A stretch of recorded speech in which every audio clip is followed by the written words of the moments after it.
My voice is live. Hello. Welcome to Hello. welcome to the Tabletop Call-In Show, a show where we talk about games. Jeremy and I will talk to each other about games, and we could talk to you about them if you simply call in. And by call in, we mean hop in the Discord that's in the corner of the video and follow the process. How you doing today, Jeremy? Who are you? Tell us about yourself. I discovered that I'm Jeremy Gage. You can find me at Jeremy Gage 5 over on Twitter. You can find me talking about game designers and with game designers on the Draw Your Dice podcast. Hello to everyone in Chatland over there. I love Willios. I love the Gen Con lobby music comment. It's very good and probably accurate. I love that we have 3 callers already at the top of the show. Fuck yes, everybody. I'll say it. Do we get banned for that on Twitch? Fuck What? yes. No, I don't think so. I said it twice. I think we're good to swear on Twitch. I think so. Anyway, I'm Adam Bell. Yeah. You can find How are me you on. doing today, Adam? I'm great. That felt genuine, which is, I guess, I'm not going to say concerning, but I didn't expect it. Yeah. I'm Adam Bell. You can find me at Adam E. Bell on Twitter or anywhere else. You can find my games that I make at adamebell.games. They're good. I will be working on those again soon. I'm starting to feel juiced up. I think. I hope. I took a week off. I did a little bit. As you know, Jeremy, you helped with some stuff. That was cool. I'm so excited. Yeah, just trying to make the hard turn away from the line of burnout that I was drastically close to. Yeah. And I packed up all my board games because I'm moving soon, and was very sad to see that they were all dusty. That's how the week's going. A lot of dust on the board games. Wow. Well, should we chat about anything, or should we just start taking calls? They're What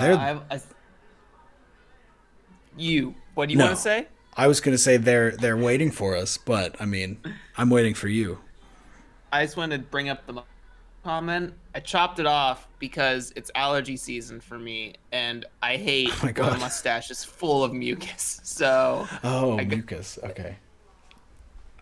I thought you were gonna say like just it traps all the pollen, and then you're just got a steady so feed.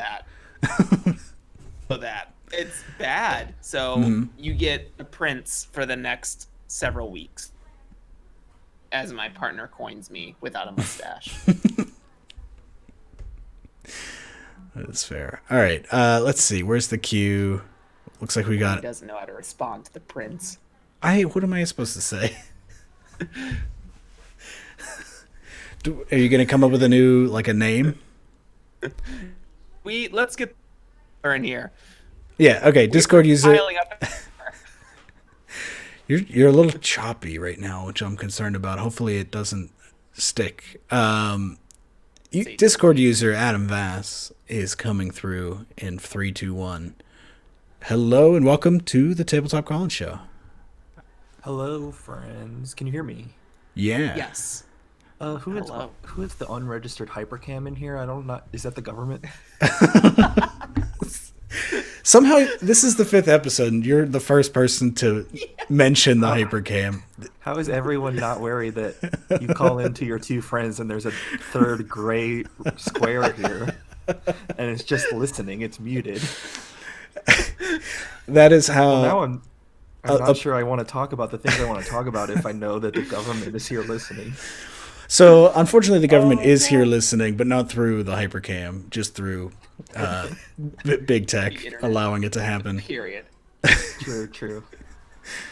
The hypercam is how I get Jeremy's face on the stream as a peek behind the curtain.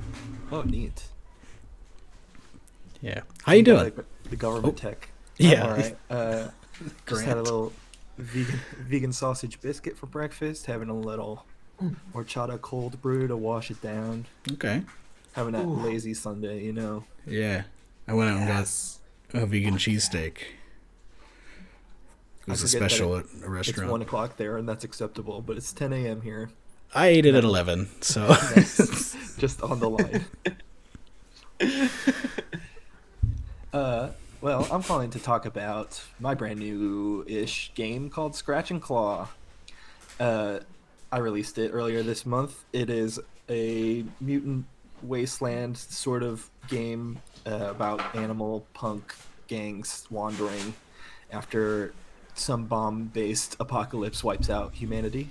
Uh, and your characters are generated procedurally through thousands, actually a quintillion uh, Possible. possible combinations of skills, items, and goals that are obfuscated by a scratch off card like a lottery ticket.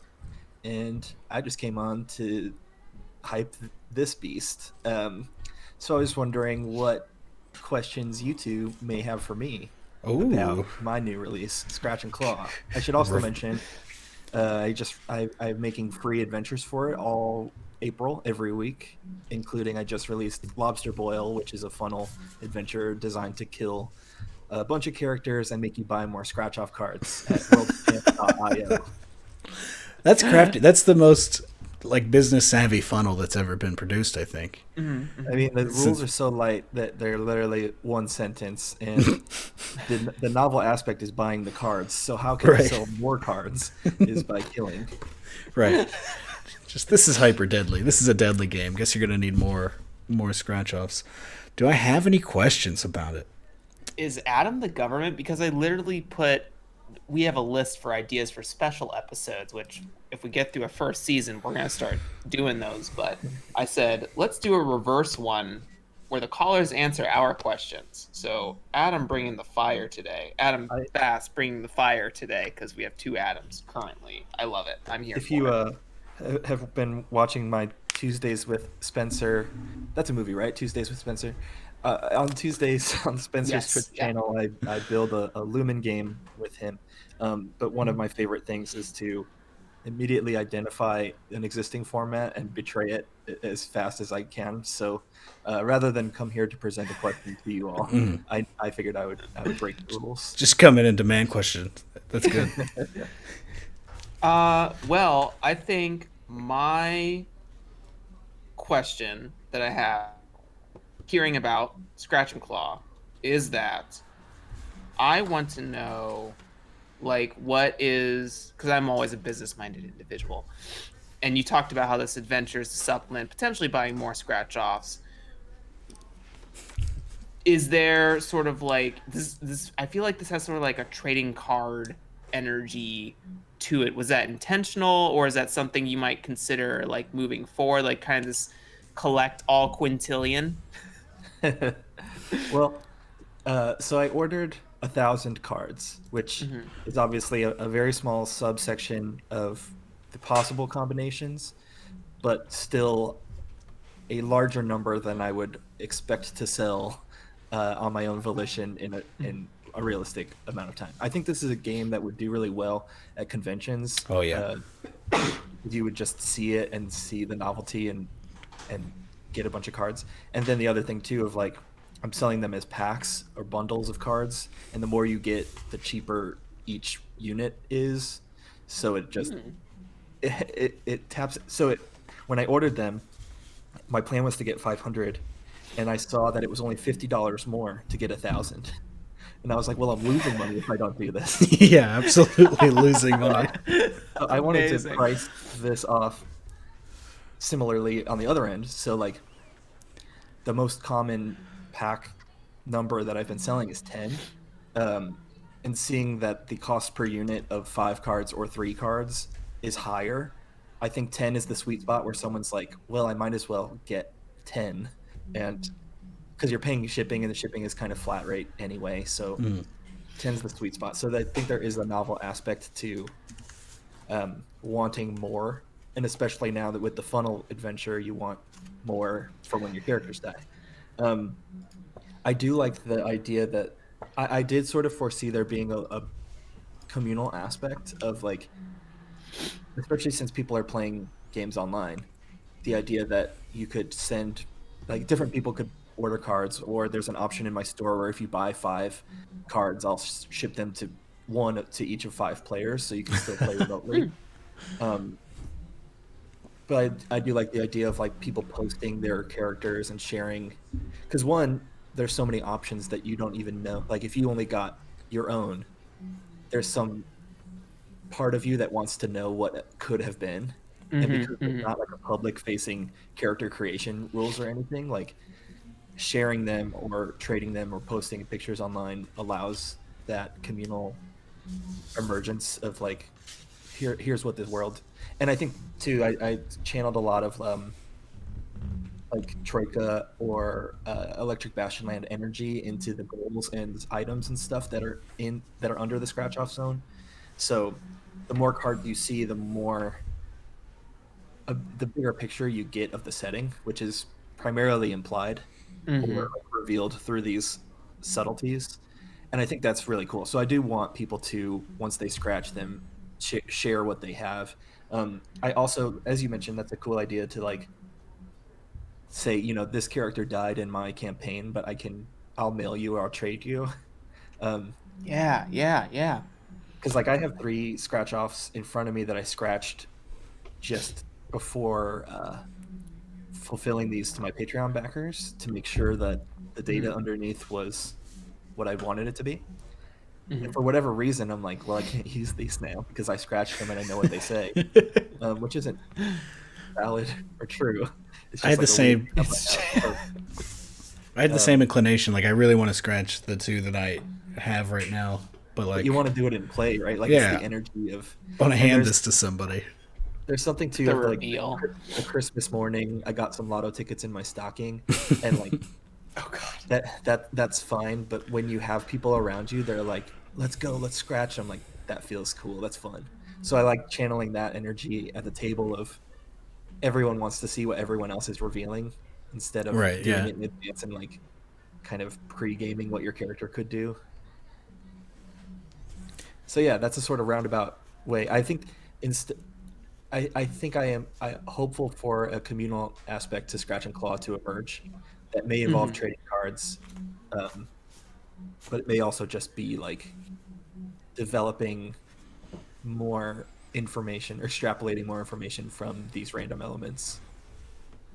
If anybody out there scratches off a very overpowered character, just send it my way. As a power gamer, I don't even know what that would be on this. Please, a real gamer would just data mine the quintillion combinations and just make their own scratch cards. There is I because I didn't want to like paywall it. I did consider like sharing the spreadsheet with all the information in, but if I did that, then the cards would actually fully be useless. To just have that information and make your character from the options, it's not the fun I intended. I think uh, there's a novel thing to be given a character and make them make sense, and that's really fun. So that's Yeah. what this game is hoping to do. And then too, with a group of being like, why is my camel with an umbrella friends with your hyena, and we have to work together, and like that's just going to be fun no matter what the answer is. Right. Yeah, because what you have here essentially is like, what if you took, what is that website, Perchance, that randomly Mm-hmm. generates like a bunch of things from a table?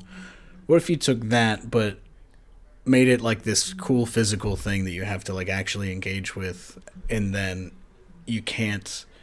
Because anytime I've ever looked at like a random generator online, I refresh a couple of times Sure. till I get one that is more up my alley. But like that's, I feel like I'm taking away something for myself there. I should take the first one, and with Yeah, something with a physical thing, you just have to take that first one. right. And I think there's also, like I said, this part of the fun is getting a character that doesn't necessarily make sense, and then Right. you have to make sense of it. Mm-hmm. Um, that's cool to me. That's an appeal.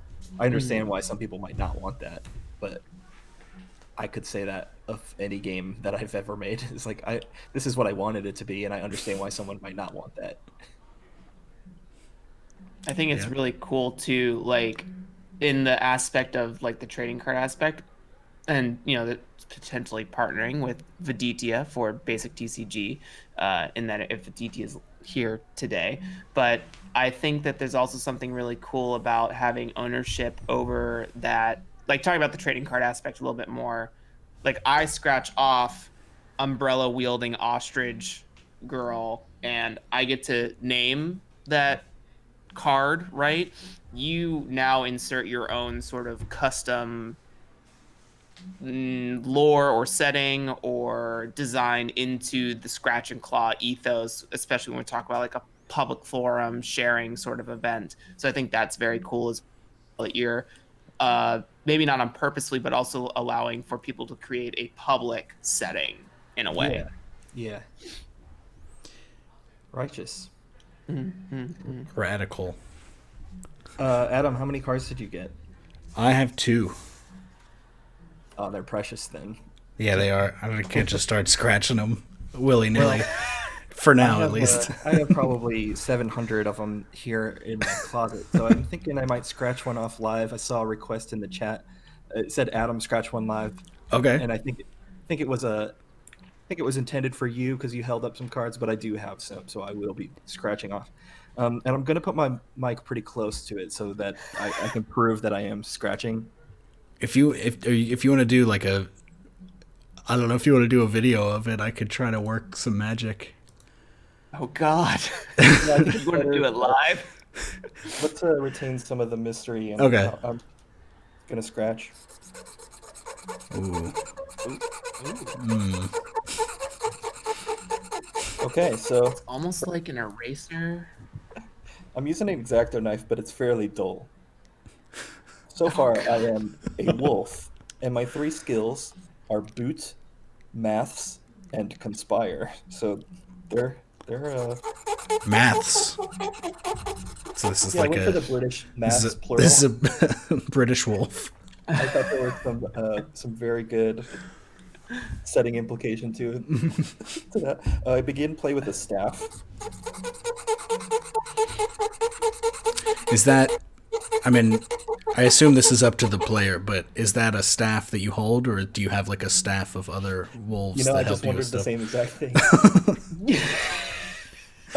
Which I think is awesome. I would go with the latter. That's fun. To heal, I have to consume an energy drink. I need to collect 4 promises to pursue my goal. Let's see what my goal is. Oh, create a new identity. That's a weird one. That's a good one. And at all costs, I must avoid the Dark Crown. And the Dark Crown is capital letters, so you know it's a proper noun. Yeah, that's a big deal in there. I mean, this is truthfully my favorite one that I've scratched myself. It's pretty good. Aw, it's pretty good. Yeah, you got intrigue. I mean, the collecting 4 promises feels like you got a whole campaign there.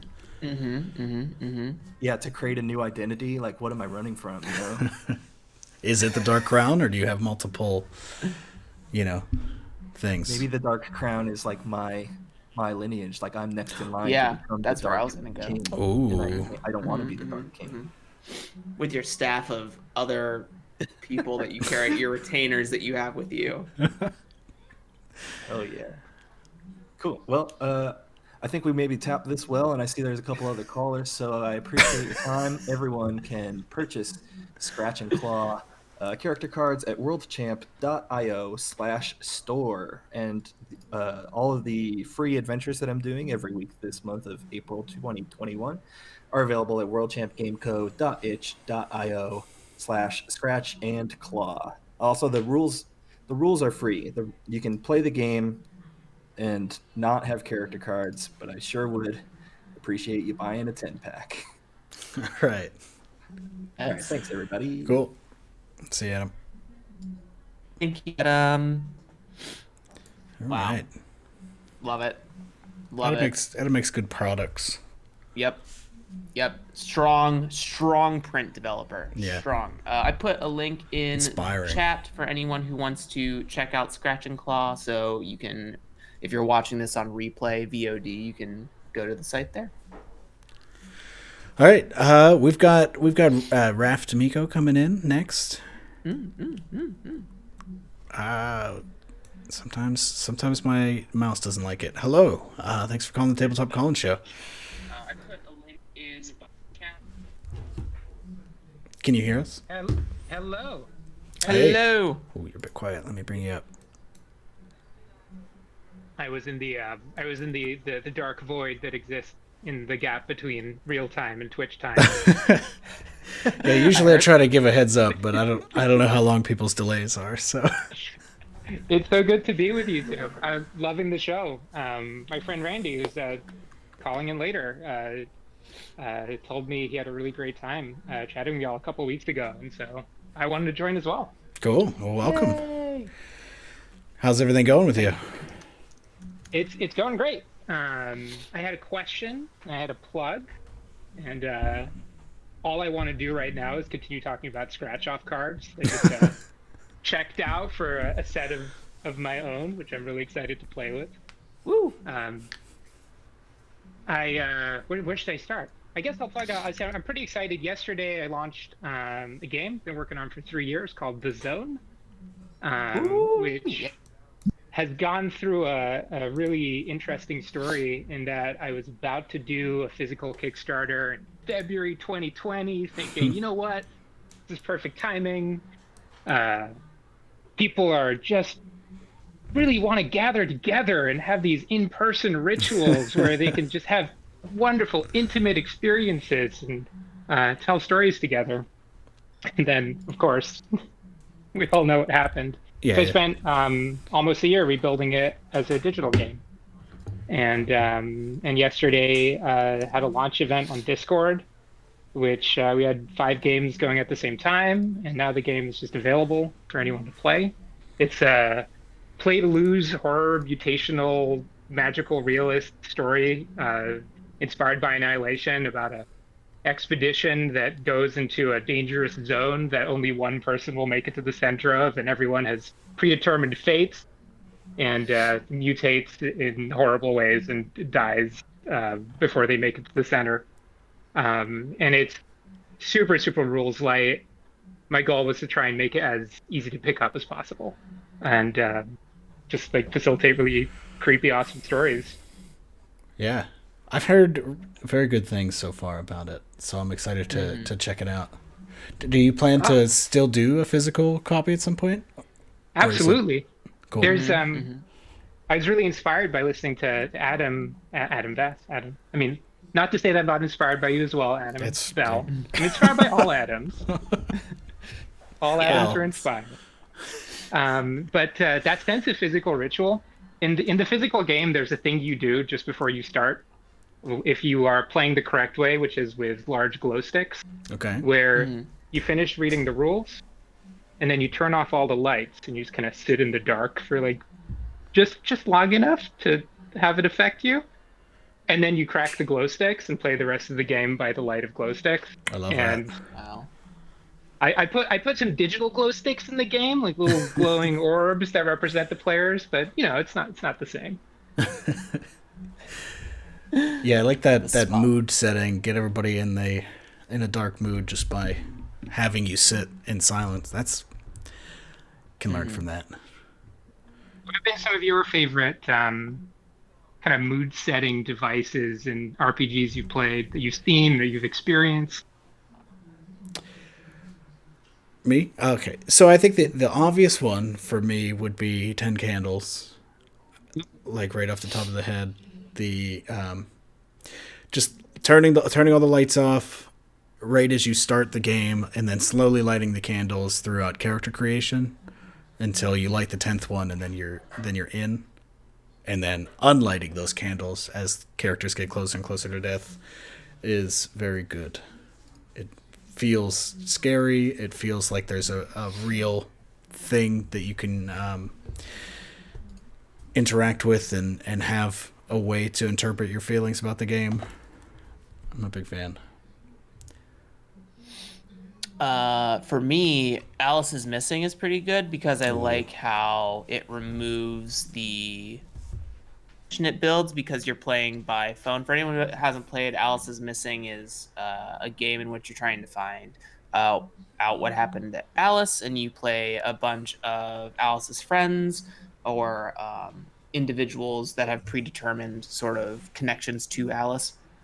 And the only way you play is in silence, but you do it through text message on phones and group chats and between different other players. And so those conversations are all culminated by, or excuse me, structured and prompted by time cards. So like if it's a time card to a particular individual by the facilitator, and then it's just good. It's just good. I played Alice's girlfriend the last time, and the I don't know. It just you get sort of into the bleed and mind space of the character, especially when you don't have any physical cues to work off of, and like text conversations with a bunch of different people all at the same time. These text chains are forming. There's information being kept from different individuals up until like we feel it appropriate for a sake, like considering each as a real person. Like, well, we shouldn't tell them that because they'll worry, and we don't want them to worry. Like one of the characters is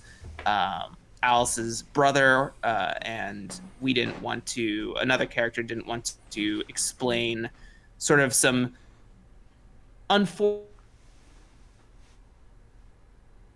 Uh-oh. Jeremy? Are you there? Is anybody there? Are you back? Hello? Yes, Hi. AT&T. What was the last thing listeners heard? Listeners and Adam? You started saying the word unfortunate. You got cut off halfway through that. Unfortunate evidence, but I don't want to spoil the game. Yeah, I haven't played it yet, but my favorite, the thing that really shouted out to me from reading like the rules of that is that you do change the name in your phone of everybody you're playing with to the characters, so you're fully in there. I think that rules. We did it. We supplemented with Discord for that purpose as well. Sort of like taking inspiration from this Discord has ghosts in it. This Discord does not have Alice in it. There it is. So magical. There's something so magical about doing something like that feels like transgressive and like you're affecting the real world. Like changing the contacts in your phone is pretty much. I mean, that's kind of like going into someone's apartment, like rearranging all of the books on the bookshelves or something. Who did this? Yeah, why would somebody do that? How could you? My most private space. Even 10 Candles has this vibe where, I mean, people light candles in their apartments, but the whole idea of apartment and fire inside of it, and then having the bowl in front of you where you're burning character sheets at the end. There's this like 0.001% chance that you're actually doing something really, really dangerous. Yeah. Yeah, it's good. Shit, I should play that again whenever that's feasible. I had planned on playing it with some friends on Halloween, like outside. But then it was really cold, and I was like, never mind, let's not. It's like 30 degrees. It's not worth it. So maybe soon I'll get one of these games out. Too soon. This makes me think there's another very spooky game that this makes you think of. It's a Jason Morningstar LARP called Old Friends, where it's like the world's most depressing sequel to Ghostbusters. Like imagine that it's the Ghostbusters, but your last mission went really, really badly and someone died. And and it went so badly that you just split up and you all went your separate ways and you had lives, and some of you had like successful careers and personal lives, and some of you had just kind of collapsed in a heap. And 20 years later, one of you has gathered the rest back at the place where your friend died, your teammate died, to see if you can exorcise her ghost. And so you play the game in it's designed so that wherever you're playing it is where she actually died. So we played this at a convention, and so the hotel room where we were playing it was, diegetically the place where it had actually happened. And you start off like super quick character creation with cards. You just get handed a card, and it'll just be like, hey, you used to be, the kind of the technical guy, and afterwards your life, your marriage collapsed, but you had a successful business as like an accountant or something, so that had nothing to do with ghost busting. And the way the game works is that there's a mask, and it plays as the standard chamber LARP where you're all having conflict and conversation, and you haven't talked for 20 years. It's kind of fraught. But at any point, someone can take this mask, and there's detailed instructions. You have to like turn your face away from everyone else, put the mask on, and then when you come back, you are the channeled spirit who may or may not be your teammate who died, and you have a card that tells you whether you should be just some demonic spirit or a trickster pretending to be her to tug on the other's heartstrings, or actually her. And shit gets weird when you put a mask on, is all I'm gonna say. It does, yeah. No, I feel like mask is good tech. Mask is spooky tech. I don't want it anywhere near me. No. That sounds very cool. Lord. I'm trying to think of what else is in this neighborhood. I mean, the Jenga towers in like Dread and the Wretched and all those games is an easy answer as well. It's made all Jenga like extra creepy now. If you play normal Jenga, now it's got these undertones. That's probably true. Yeah, I haven't played it. Maybe I gotta play Starcross before you play normal Jenga, just to like cleanse from the horror. That's right. Hey kids, want to play Jenga? We can't. It's haunted. No. Brick's haunted, kid. I keep trying to look over to where my games are, but there's just boxes. And so I'm not having the inspiration. Oh, it's a shame. I think those are some good ritual twisting games, right? I think that's a way to create a language for them, some ritual twistings. Yeah. Yeah, there's a couple in the chat. Looks like there's one by Will Yopes that I'm gonna have to check out. Yeah, stuff's cool. I'm looking forward to playing the Zone. I'll say that. Oh yeah, if you play, I'd love to hear your feedback. Sounds good. I think we should arrange. I think. I'm listening. I was just gonna say, I think we should definitely play an Alice is Missing game here soon. I bet for that, yeah. Yeah. Well, it's a pleasure talking to you too. Yeah, thanks for calling in. Do you have anything else? I mean, obviously, people go check out the Zone, go get the Zone. Do you have anything else you want to plug? That's right. Go to www.thezonerpg.com, and it's available now. You can play with your friends. The game teaches itself. There's zero prep. You don't have to read anything. Facilitates itself. Takes you through character creation, safety tools, rules. You can just go and play as if you're playing Jackbox, but just way creepier. Awesome. Cool. All right. Yeah. Thanks a lot. Thank you, my friends. Thank you very much. That is, I gotta learn how to do that kind of thing. The what's it called? The game teaches itself. Because we were talking about that a little bit last week, right? About games not necessarily being written for players. For gamers. Right. For people to actually play them, they're written as, our idea of what the game is, which is good and usually interpretable. But something that you could just take out and boom, you're playing. Got to do that. Something with really awesome onboarding. It's an inspiration to us all. Well, Randy's sitting in the call queue. If we want to pull him in. Yeah, let's bring Randy back. Randy, get in here. Hey, thanks for calling the Tabletop Collins Show. How you doing? Doing great. Thanks for having me on. Of course. Yes. So Welcome good to back. talk to you both again. How you doing today? Doing great. I was present at RAF's launch event last night, and launch events as a thing should just I hope everyone starts doing them, because it was just such a great way to kick off a game with such energy, and it gets around the problem of trying to organize a group to play it and test it out, because there were 4 or 5 tables going. I got to talk with the designer about all the design decisions and get feedback, and it's just it was just really lovely, and I hope it becomes a thing. Yes. Yeah, that's. So. Oh, go ahead. I was going to say that sounds like a great thing because it's both all of that, but then also a way to get the word out because you get all these people in your launch event, and the game is good, and they're telling people that the game is good, and it kind of snowballs in a way that my strategy of posting a tweet it just doesn't do. Yeah, promotion It reminds is me- hard. Marketing is hard. Marketing is and hard. not as fun as game design. No, definitely not. It's fun. It makes me think of Tony's Troika Fest thing, like tying in a launch event to a sort of festival, like a week-long festival gameplay for your game. With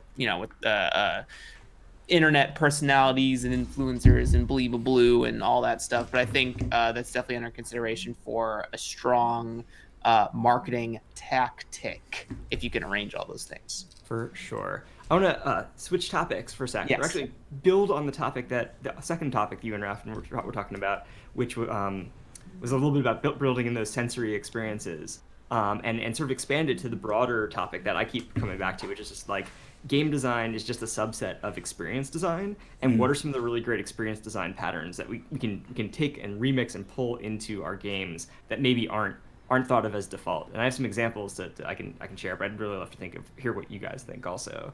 On the example side, I mean, I know from like when I think about doing experience design, whether it's like a real world experience, an online experience, something that's more like interactive theater, something that's more like a conference, whatever, thinking about things such as like how do we have like the minimal amount of time until we get to first interactivity. So y'all were talking about like the scripts and like games that teach themselves, like getting like one thing I like to do is just like even if there's a huge chunk of rules, having something embedded in the rules that's interactive super early on, or like completely different example.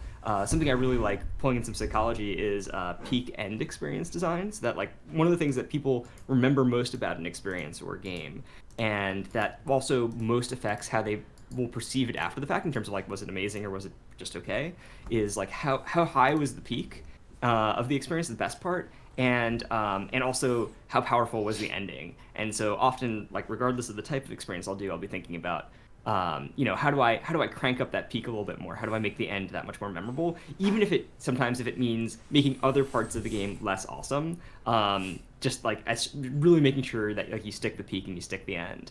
So I have a ton more little bits, but I'd love to hear what you all think. I can. It's my turn to start, I believe. Take it.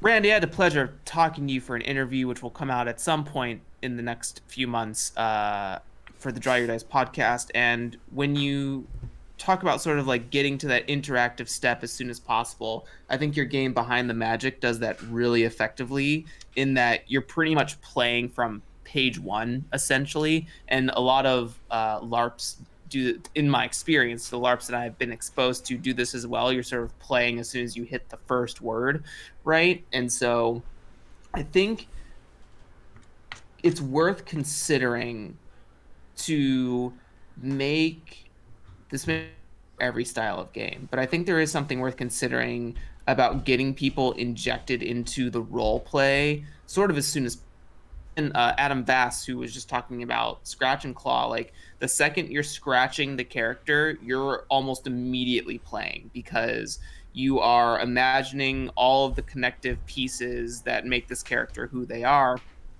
And I think they're like character creation. I played on a stream with Tony Facinda on Plus One EXP. I played Ragnarok, Apocalypse, Metal of the Apocalypse, something. I don't remember the exact term, but the person who ran it for us sort of did a tutorial adventure that got us to learn the mechanics as we developed the characters. So I think really considering like making character create a part of gameplay rather than a amalgamation of reference sentences and putting them onto a character sheet. Love it, absolutely love it. And I think there's a even broader principle that I feel like I first heard from the immersive theater scene, which is like the experience or the play or whatever begins when you first hear about it. And so also being thoughtful about like how do you get people in that play mindset, in that specific story or genre or whatever mindset from like the very first time they hear about it or see something about it. Yeah. I'm trying to think of anything. I think that the bit you were talking about with the trying to make the peak higher, even if that means sacrificing a little bit of the before and after the peak, like focusing on the peak of fun in a play session or whatever session, experience session, and making the end stick, really made me think about at least of the one game that I have made called Uneasy Lies the Head, which I'm working on a second edition, and part of it is because it kind of peaks early in my head. Like in my experience of playing it, I have like this dice mechanic that like is really fun the first couple of times, but then you just keep doing it throughout the game, and like it loses that luster. So I've been trying. I think the thing that you said with the peak, focus on that, and then focus on a good end, is going to help with like guiding myself towards like, okay, how do we isolate that fun part and like kind of concentrate it so that it's in a space that like everybody's like, oh, that was fucking great. And then they can ride that energy to the end, and then something happens at the end that also totally. And it resonates really well with pops the it. general design advice regardless of medium of like you just want to like keep cutting and cutting until only what's left is what needs to be there. Right. Another bit of experience design stuff that I feel like I see a ton in LARP and not a ton in tabletop is thinking about some of the like liminal spaces between things and designing for transition, as well as like focus on the debrief. And this hits from the end part of peak end. And so whether it's about the deliberate rituals, like actually the one Raph was talking about breaking glow sticks is a great one of like going from the rules and instruction into the main part of play, and making sure that like all of the gaps you're thinking about how can I lean more into the design here and bring in elements that reinforce the themes, the genre, the tone, etc. is great. And then on the debrief side, I feel like LARP is so good at providing space for like almost two stages of debrief. One is like the in character, giving people a chance to like give epilogues, say goodbye to their characters, tie up any loose ends, and then the like transition, the explicit transition from in character to out of character, and let's like talk about the thing we just did and what we liked and what we want to take with us. And I'd love to see more and more of that in tabletop too. Yeah, I agree. Because any debrief, like especially on games, I see the debrief happen as like a not explicit part of the game, but like implicit. It always happens no matter what in any like social deduction game. So if you're playing like a Blood on the Clock Tower or the Resistance, at the end of that, everybody just like explodes because the characters are dropped, and like, oh, why did you do this? What happened here? Let's talk about the experience we just had and like deconstruct it so that we can. And I feel like a lot of that is just trying to like essentially categorize all the memories you had throughout that experience of play so that like you can try to capture the feeling that you had and hold on to it so you can think back on it later.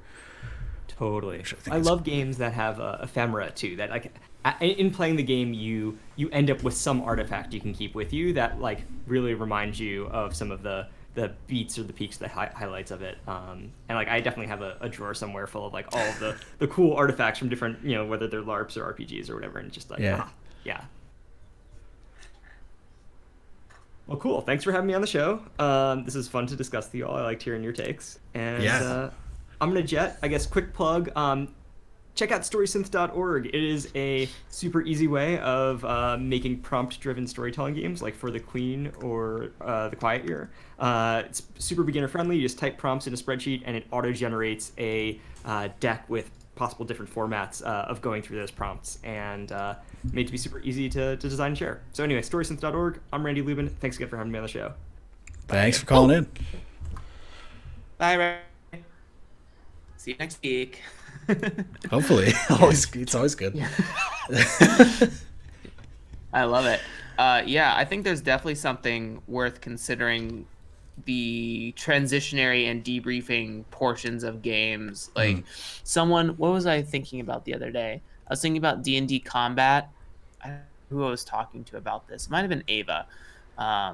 But D&D Combat is this thing where you take the role play totally, in most cases, take the role play totally out of the moment. You're now engaging in a bunch of procedures, and then you fill back in on the role play. I would be interesting if there was something built in where you sort of sum all the actions you took in that combat, talking about like we ended up dealing 300 worth of health to a dragon. Just give one like that Aegon second edition. What did you do? What did you do? What did you do? How did you like vanquish the dragon or whatever? And I also love those transitionary, like, we are now playing events, like starting a counter, lighting the candles, cracking the glow sticks. I love all of that consideration for like, we are now engaging in the game. We are now here in the moment. So I think those are definitely worth thinking about in game design. Yeah. Yeah, that kind of ties in a little bit to last week. We were talking about video games and how a lot of times video games lean into the fact that their shit makes no sense, and that we can take from that by like having that debrief period after the shit that makes no sense, and then just make sense of it and move on, and like cut out the parts that, even though they were fun to play, don't apply really to the story. Like I think we were talking about, like when you break a guy's neck in a video game and then the cutscene happens and he's just standing there fine. Yeah, so anyways. Yeah. Yeah. Yeah. All right, we got Matt Fennell in the queue. Oh, here we go. I'm ready. Hopefully safe, from yes. from the last. Hey, thanks for calling the Tabletop College Show. How's it going? Thank you for having me. Well, yeah, it's Matt this week. Jigsaw did not get a hold of me. I'm not trapped. I was worried.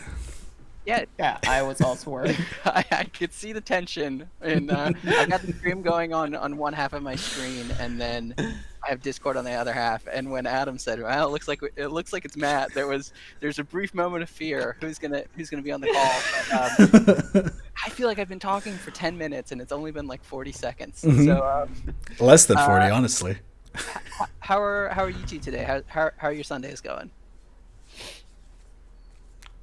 Going pretty good. Can't complain. Good.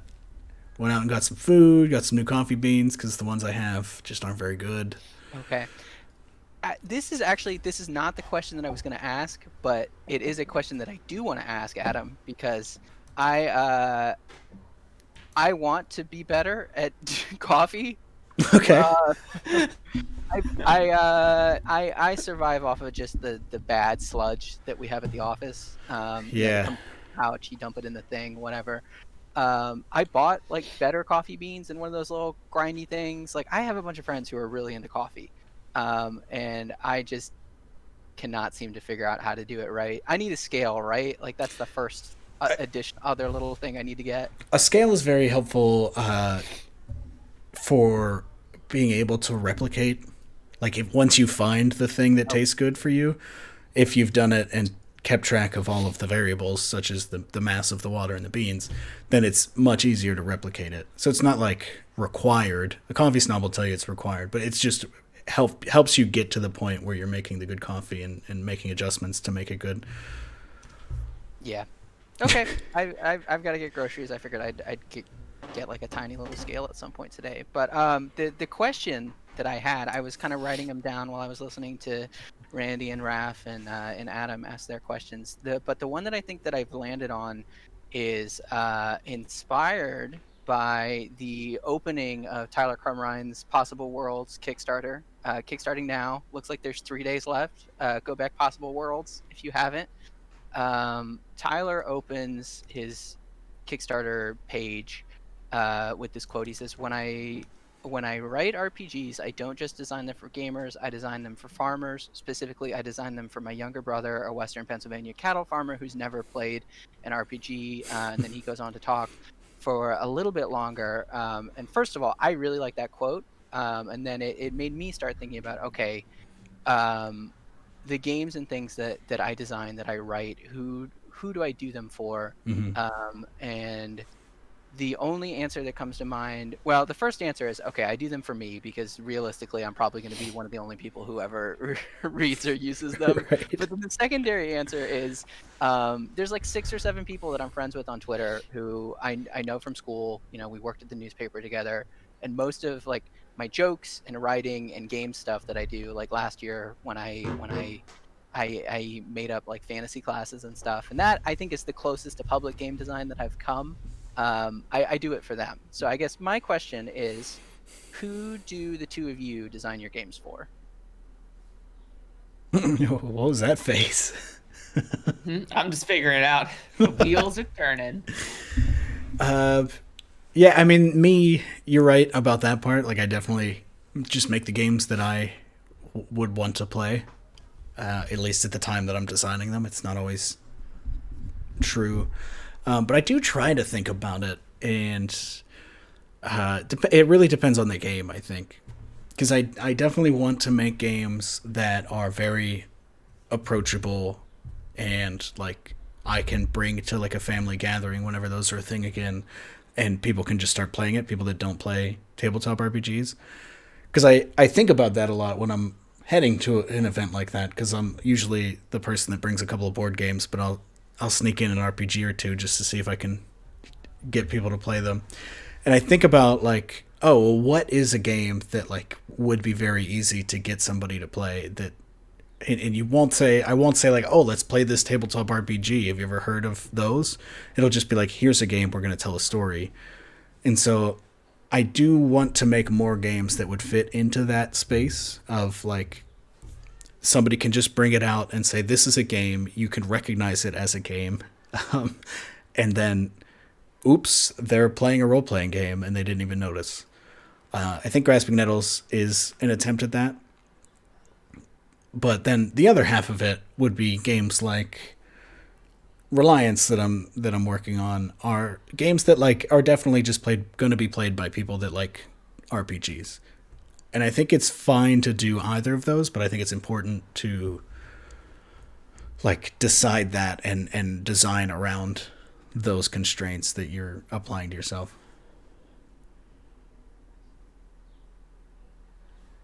What choice, Jeremy? I have so many words. All of them this topic. I think that on a 60% scale, I selfishly design for myself. And I don't mean just like the games I want to run, but also like against games that dissatisfy me in terms of how they. Obviously, if anyone's listening to the podcast, you know which world's most popular playing game I'm talking about.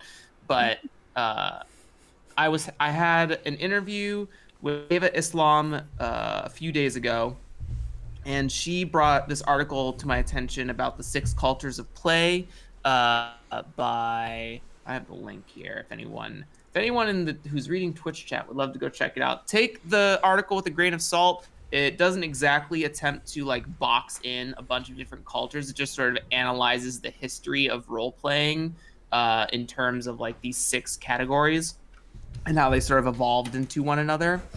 And I really at the last culture it mentions, which is the original concept culture. This is what D&D sort of surrounds around. It's about coming up with a character concept first, then seeing if D&D's mechanisms can sort of fit that character concept and be its branding. It presents itself as such a system that can do that. But for me as a person that runs D&D, I find a lot of things lackluster about it in terms of how it engages with fictional positioning in the narrative, since its roots are so heavily set or ingrained into wargaming. So I design games to vibe with sort of the original character crowd. And there's an interesting, Ava also brought to my attention the FKR room of role playing. So it's really about creating a character that has maybe 2 to 3 things that they're really good at. You might say something like fights, like it has is where it's like fights dragons, makes a good cup of coffee, has nice shoes. and like all those things make up your character concept, and then you sort of just go a sort of negotiations style gameplay. Yeah, thank you. Starkiller Fish. Free Kriegspiel Revolution is what FKR stands for. I couldn't remember, and I wasn't going to dare fuck it up. So, I think what I design. I love that I heard that laugh from 2 rooms away. That's pretty good. I am designing for games that I like to run and what I like to engage with, but I think I'm also tangentially designing for the original character concept culture of play around like D&D and trying to find a way to better engage them on a narrative and fictional positioning level rather than just on a amalgamation of powers and features and then having them do all the heavy lifting for the role play. Yeah, I really like that. I've never really thought about the original character thing before, but I mean it's definitely I think I've said it before. That is my favorite part of when I played the world's most popular role playing game was I'd go to one of those sites that was just like all right, it was I think the one that I liked to use was who the fuck is my next D&D character, and then I would just sit there and kind of think about like okay, what kind of gimmicky stuff could I do with this gnome who has a curse and is a hotel manager or something like that? And that was always what was the most fun for me. So I think thinking about my stuff in that space is probably a good thing to do as well. But yeah, good answers. Thank you both of you. Yeah, thank you. Thank you. For sure. You got anything going on? Anything happening in your day? What I'm going to do is if I publicly say that I'm working on these things and I'm going to finish them, it's going to make me have to finish them.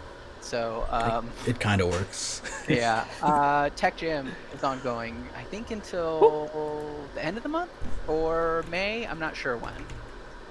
But Let me check. there's some time left on Tech Jam. You've got 15 days. 15 days. Okay, that's enough time. So my project for Tech Jam is something that I talked about in the Brain Trust Discord a little bit. It's a resolution system based around tic-tac-toe, and I think I'm going to try to finish it and put it in like one of those little one-page, 8-fold Yeah. and try to get that out there for Tech Jam. The original name that I had for it was Soon It Will Be Cold Enough after that Emancipator album, but I'm going to come up with something better, and I will put that out. Let's see. I guess by the end of Tech Jam, that will be available. I'm also, I watched Blade Runner 2049 again this week, and that movie is still just the absolute best. So I've got what will be my 3rd published review of Blade Runner 2049 that I'm working on. And I'll tweet about that when that's done. But that's you can follow me on Twitter at Matster895, and that's it. That's all I've got. Thanks for having me on again. Yeah, thanks for calling Thank in, you, Matt. Glad you're not Always a pleasure. tied up. Yeah, me too. All right, talk to you later. See you later. Bye. Bye. Thank you. Wow.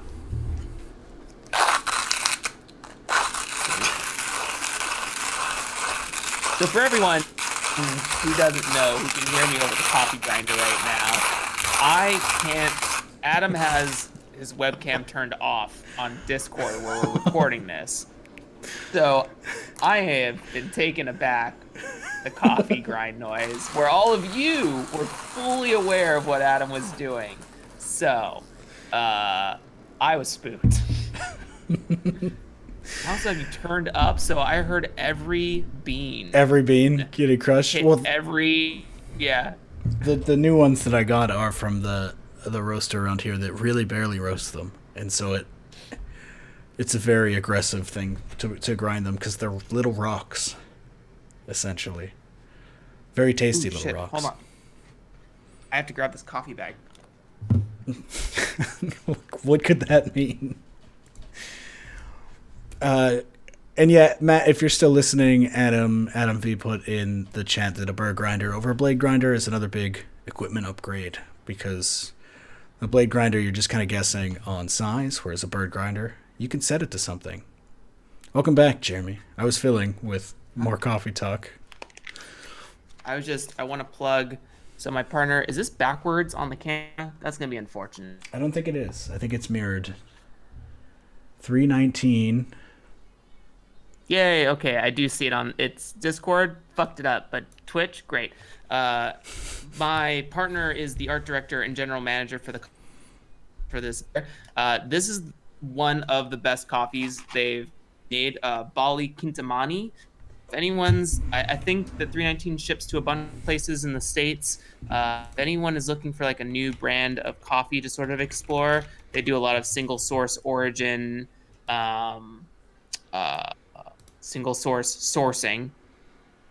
Hold on, my internet is going crazy. Single source sourcing. This is not a plug for 319 coffee, but because we're on the topic of coffee, this is the first coffee that I've gotten that I have liked.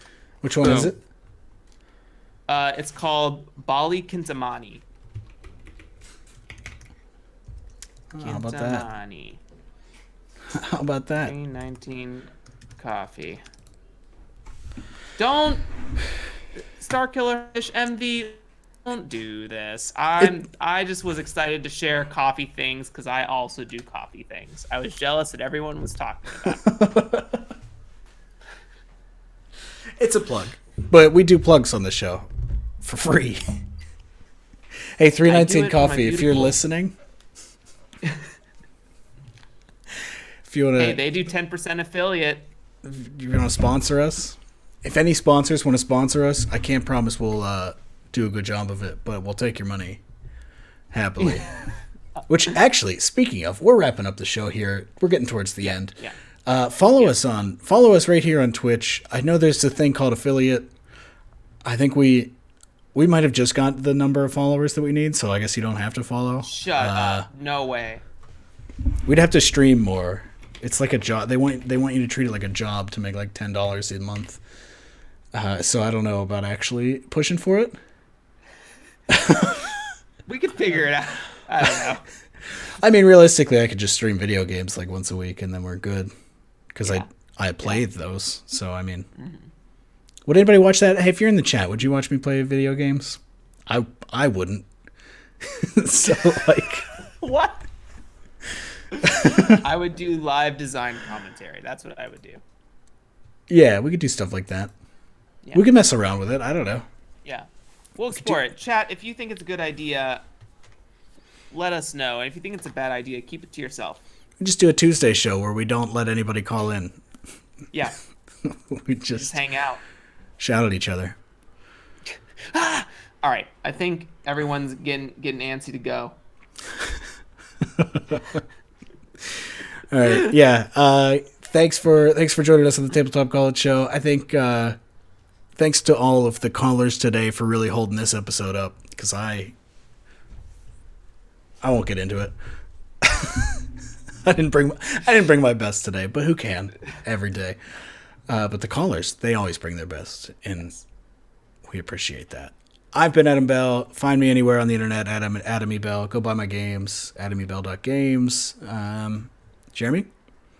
I've been Jeremy Gage. You can find me at JeremyGage5 over on Twitter. Go buy the DYD Q1 bundle where you can get 11 games from 11 great designers that I've interviewed for 20% off. It's fucking rad. And also, don't forget to go check out All Nerds Here at 3 p.m. Eastern Time for their puppet show D&D, or not D&D, their puppet show role play, actual play. For the dungeon. Right. For the dungeon. Thank you. I couldn't remember. They're off this week, Rue says. Thank you, Rue. Go watch fucking whatever. Yeah, instead of that, use that hour to buy lots of Q1 bundles, please. That's right. Yeah, just see how many of that same bundle you can buy within 1 hour. It's very fun. Give it as a gift. It supports all of the creators that are in it. Please. Yes, go catch up on the VODs. Yes, thank you. Thank you, Rue. That makes more sense. Why am I not? Yes. All right. We're figuring it out. I'm figuring out how to ending plug soon. That's been everything. Thanks as always for watching. Or if you're listening / watching this later, thanks for that too. We will see you next week.